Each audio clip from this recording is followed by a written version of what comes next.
Abra comigo a sua Bíblia em Lucas, no capítulo de número Lucas, capítulo de número 8. Nós vamos ler 16 versículos, a partir do versículo 40 até o versículo 56. Lucas, capítulo de número 8, versículo 40 até o versículo 56.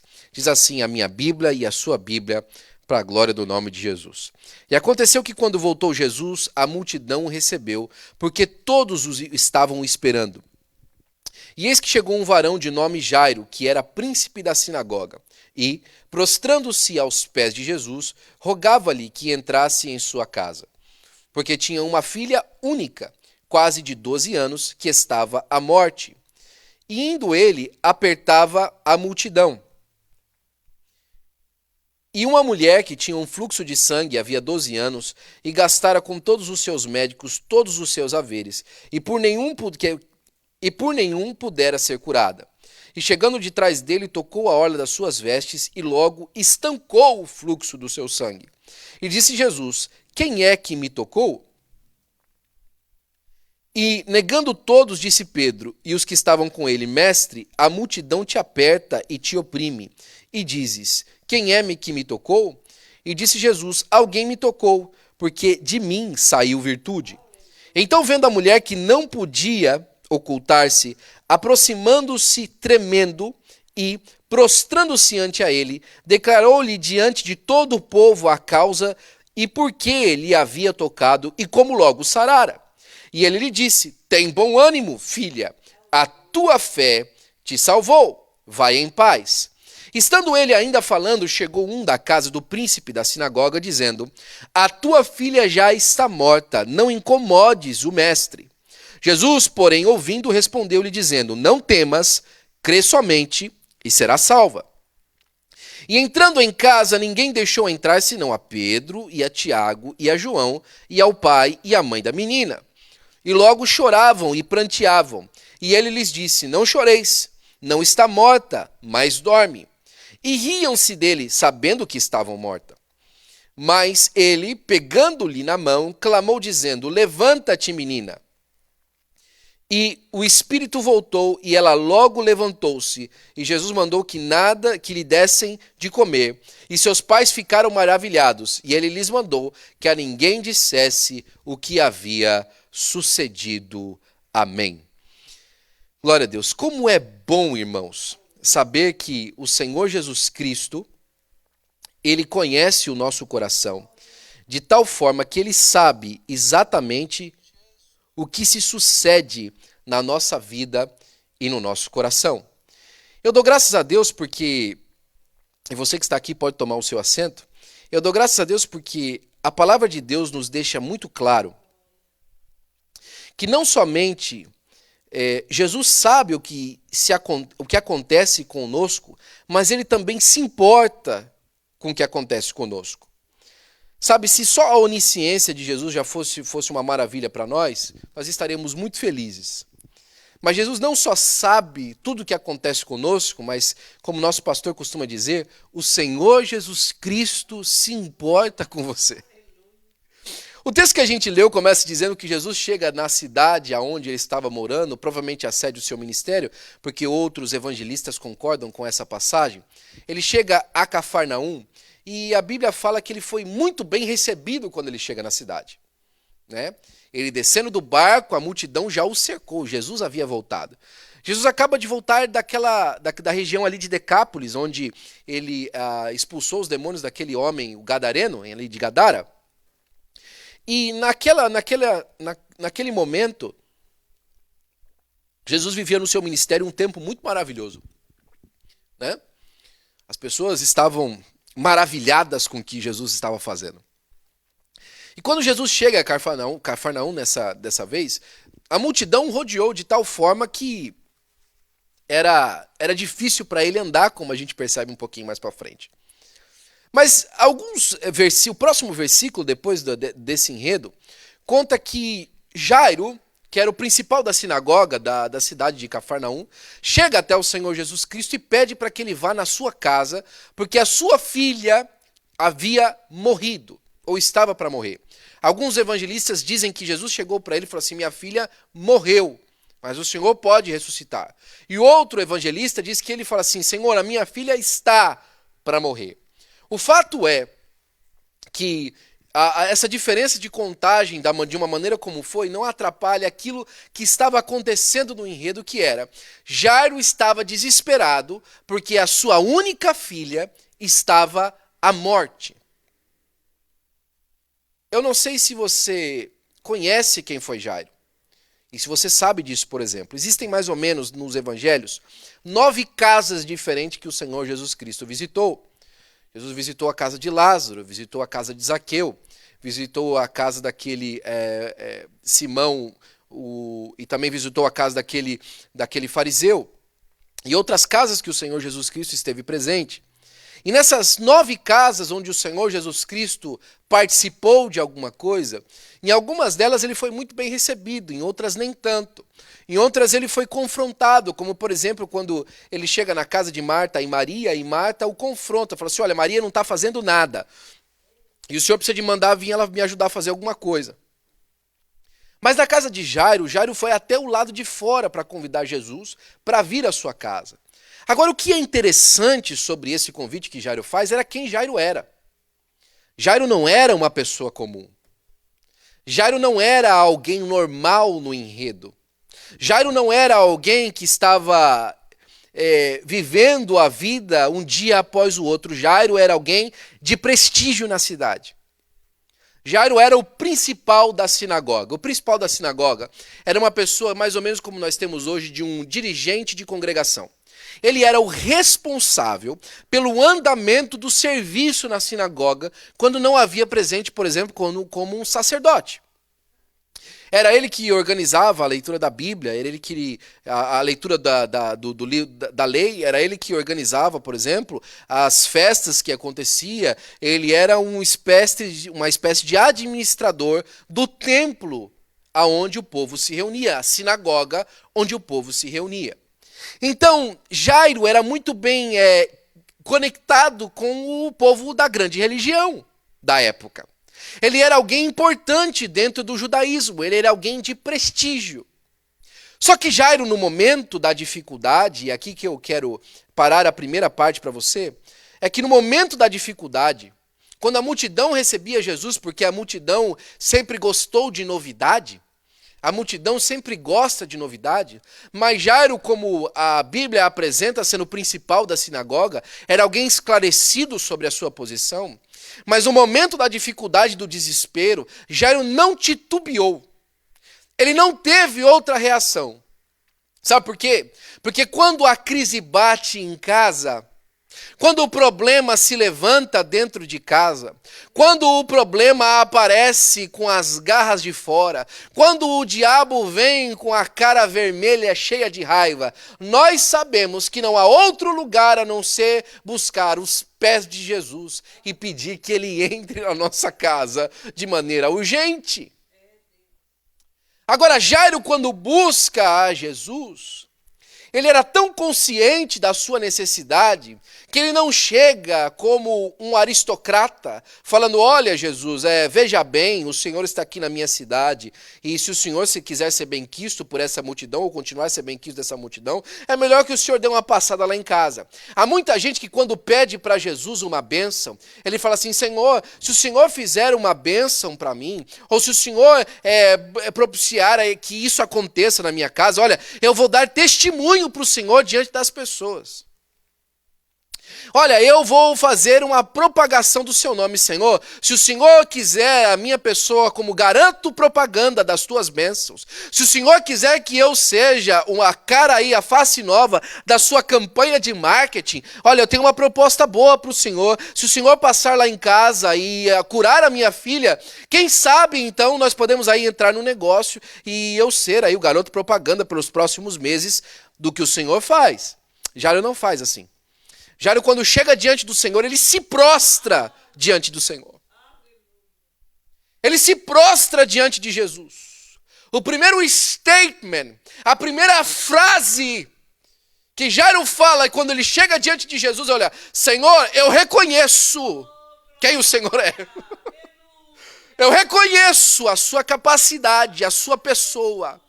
Eu reconheço que há algo de especial no Senhor.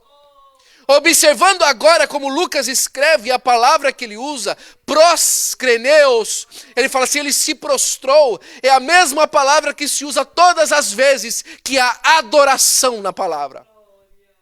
A primeira coisa que Jairo chegou, no desespero do seu problema, olha, haja o que houver, a primeira coisa, saiba que eu te adoro.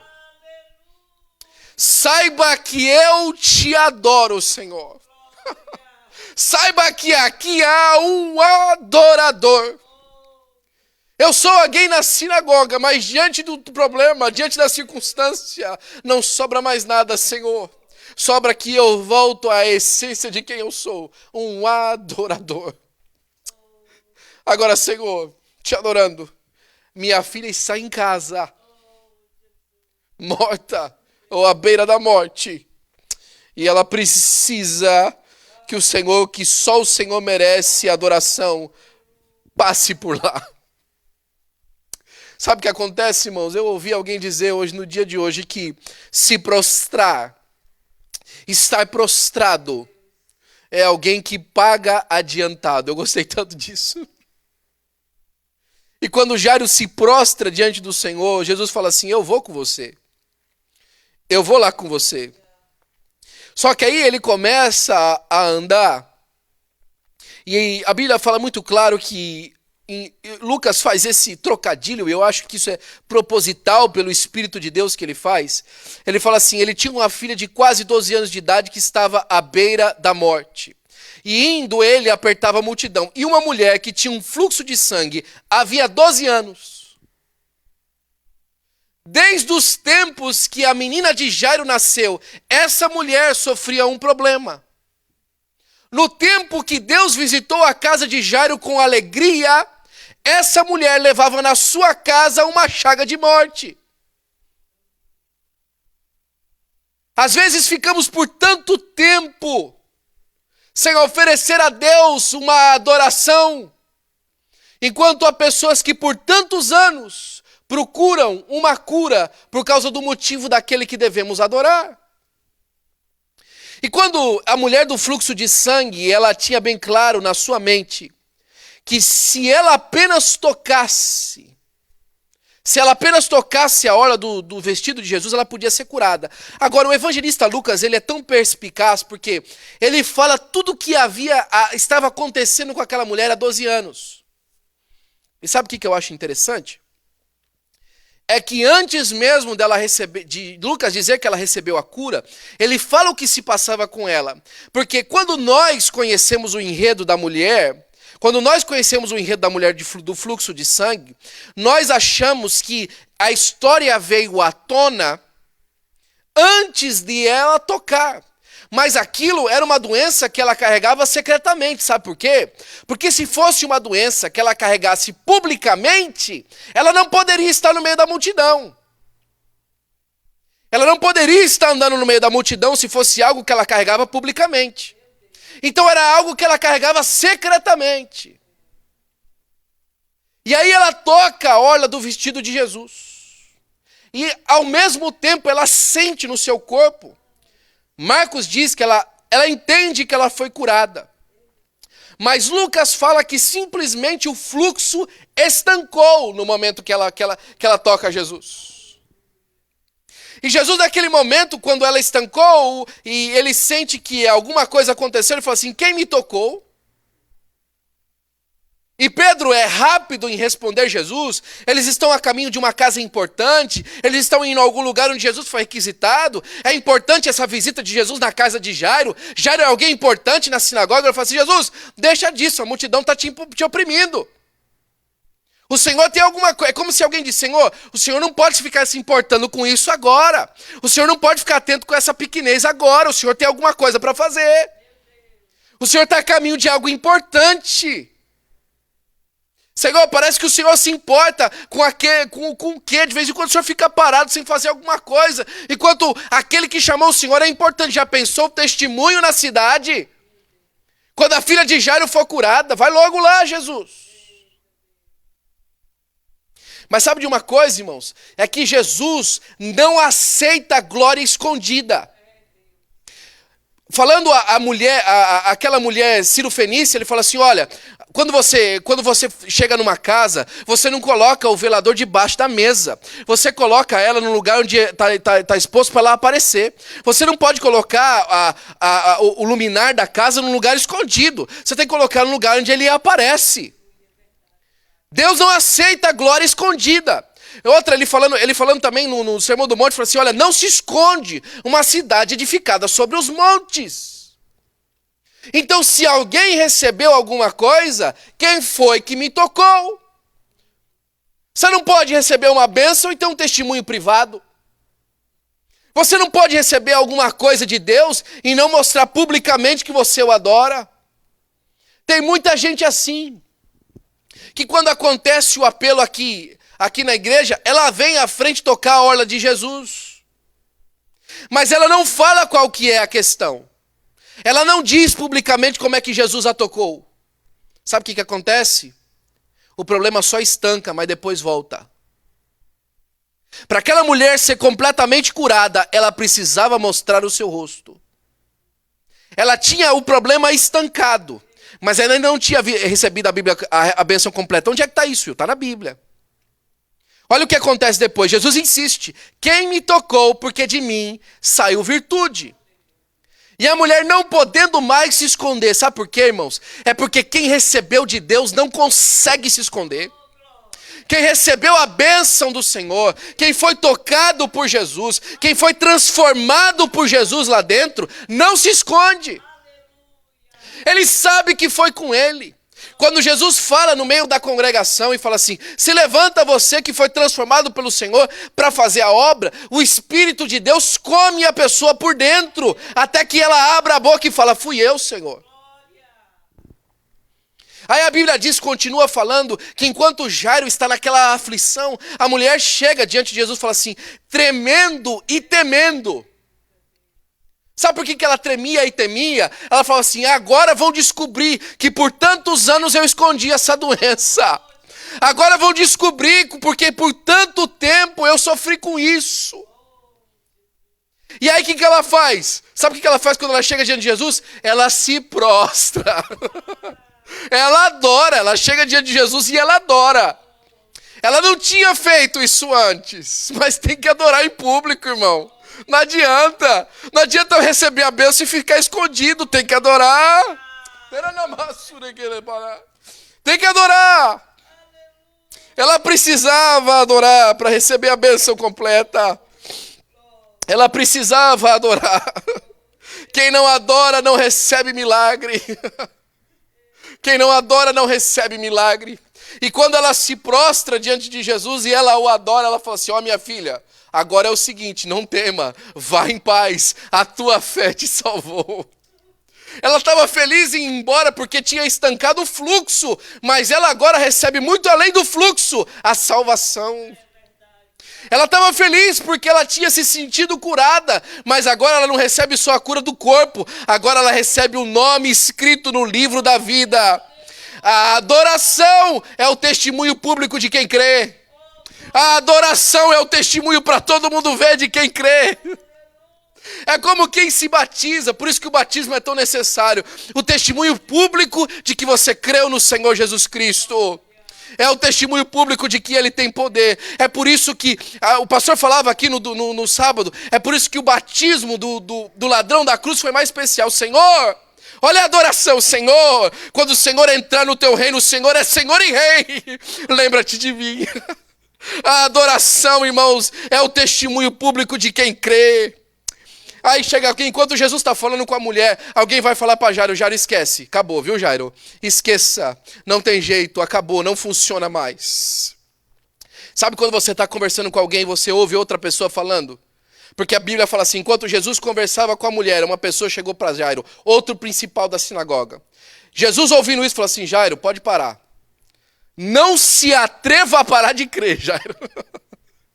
Não se atreva a parar de crer. Crê somente, Jairo. Sua filha não está morta. Crê somente, Jairo. Não se atreva a mudar a sua posição de adoração e de fidelidade enquanto Jesus trata com outros. Jesus desce até a casa, não permite que ninguém vá. Só vai Pedro, Tiago e João. Deixa eu falar uma coisa para você. Há problemas na sua casa que só entra Jesus e os obreiros que ele levantou para entrar com ele. Há muita gente trazendo para dentro de casa, gente que não vai resolver o problema. E é isso que aconteceu com Jairo. Quando Jesus chega na casa e eu preciso de correr, estava lá já o pessoal que era pago para chorar em funeral. Tinha isso. No judaísmo tinha isso, principalmente quando alguém era muito importante. O pessoal pagava ali as choradeiras de plantão. Você quer saber como que isso era tão falso e as mulheres estavam lá sendo pagas? Eu respondo para você agora. Quando Jesus entra na casa, ele fala assim, olha, a menina não está morta, está dormindo. Elas riem dele. Como é que alguém estava chorando agora dá risada? Sabe por quê? Porque o choro não era da alma. O choro não era profundo. A risada era sarcástica, porque também o pranto era sarcástico. A gente que chora com você porque sente dó. Mas quando você fala de milagre, sente mais pena ainda e ri da sua cara. Porque fala assim, nem ele mesmo enxerga o fundo do poço que ele está. Mas sabe de uma coisa, irmãos? A adoração é o testemunho público de quem crê. Continua adorando, porque ele há de fazer alguma coisa especial. Sabe de uma coisa? Quando Jesus chega na casa, o diabo já estava lá, já tinha entrado na casa dele. Olha, já morreu, não adianta mais, viu? Já chegou mentindo. Olha, já morreu, já acabou, já não tem mais jeito, já não precisa mais incomodar. Só que a religiosidade também estava lá. Olha, nós já estamos chorando aqui porque esse é o processo das coisas. Mas Jesus não chega lá e manda todo mundo para fora. Entra até o lugar onde a menina estava, pega na mão dela e fala assim, menina, levanta. Olha só, menina, levanta. Chega já de morte, expulsa a morte de lá, a menina ressuscita. E Jesus fala assim para ela, olha, agora você alimenta ela. Sabe por quê, irmãos? Porque é o seguinte, milagre é Jesus quem faz. Mas a continuidade da mudança de vida somos nós que alimentamos. É por isso que o discipulado da igreja é tão importante. Porque Jesus restaura o pecador da morte para a vida, mas agora a igreja alimenta a vida que foi restaurada. A igreja precisa alimentar aquela pessoa que foi restaurada. E aí que a gente percebe uma coisa muito linda. A mudança acontece de dentro para fora. Fora a aparência que confirma a obra. A menina estava morta. Mas Jairo, antes de se dar por vencido, já cria dentro dele que Deus podia mudar o que está fora. A mulher já era diferente. Ela era uma aparência que enganava o que estava por dentro. E a transformação, ela queria estar dentro do pessoal, não queria que ninguém visse. Mas Jesus muda tudo. Porque para a mulher do fluxo de sangue, tem que todo mundo saber. Mas lá na casa de Jairo, ele fala assim, isso que eu fiz não conta para ninguém. Quem adora em público, irmãos. Quem é adorador em público, Deus guarda no dia da vergonha. Mas aquele que quer guardar a adoração, Deus expõe a vergonha em público para que todo mundo saiba de onde ele atirou. Você hoje tem adoração que jeito aí? Como é que você está adorando aí? Sabe, tem às vezes o pessoal que vem para a igreja e fala assim, eu não vou levantar a mão e não vou dar glória a Deus. Cuidado, cuidado. O Senhor vai te expor em público para que você adore. Você que está adorando aí, você que está falando em alto em línguas estranhas, você que está levantando a sua mão aí na 95 e chorando na presença de Deus, fique tranquilo, no dia da vergonha o Senhor te guarda. O que nós precisamos é ter um coração que seja de um lado ou seja do outro. Saiba que o lugar do crente que recebe milagre é prostrado aos pés de Jesus na adoração. Jesus tem milagre para a mulher do fluxo de sangue há 12 anos. Mas Jesus também tem um milagre para aquela que instantaneamente, depois de 12 anos de alegria, agora vive à sombra da morte. Que o Senhor possa abençoar o seu coração nessa tarde com essa palavra. Eu quero orar por você, Pai. Eu te agradeço, Senhor, porque nós estamos nessa tarde te adorando, Senhor. Te servindo de coração, Pai. Te dando o primeiro lugar, Senhor, Pai. Nos dedicando diante do Senhor, de espírito, alma e verdade, Senhor.